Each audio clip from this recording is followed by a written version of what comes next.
La démocratie perd du terrain à travers le monde. C'est le constat de l'Institut international pour la démocratie et l'assistance électorale, une organisation intergouvernementale.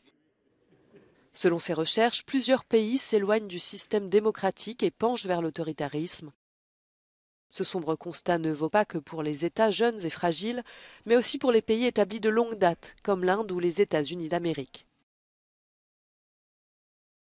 Si l'Europe s'en sort en général plutôt bien, avec de gros progrès dans des pays comme la Slovénie ou la Moldavie ces dernières années, les standards démocratiques stagnent sur le continent.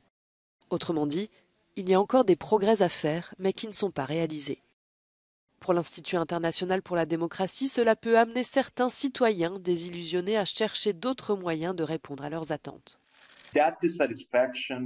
Ce mécontentement se manifeste par des attitudes politiques très véhémentes.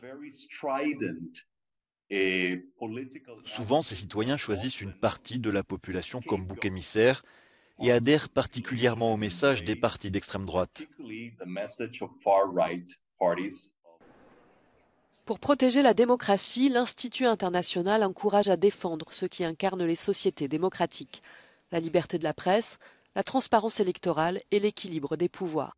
Les sociétés civiles doivent s'emparer de ce sujet pour étendre et renouveler les démocraties, avec de nouvelles initiatives, comme la mobilisation de la jeunesse ou les assemblées citoyennes.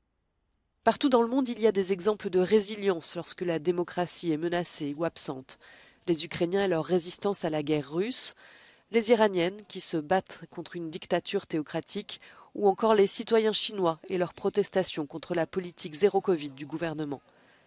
Mais le rapport de l'Institut pour la démocratie insiste sur une indispensable vigilance, car la situation mondiale n'est pas meilleure qu'en 1990.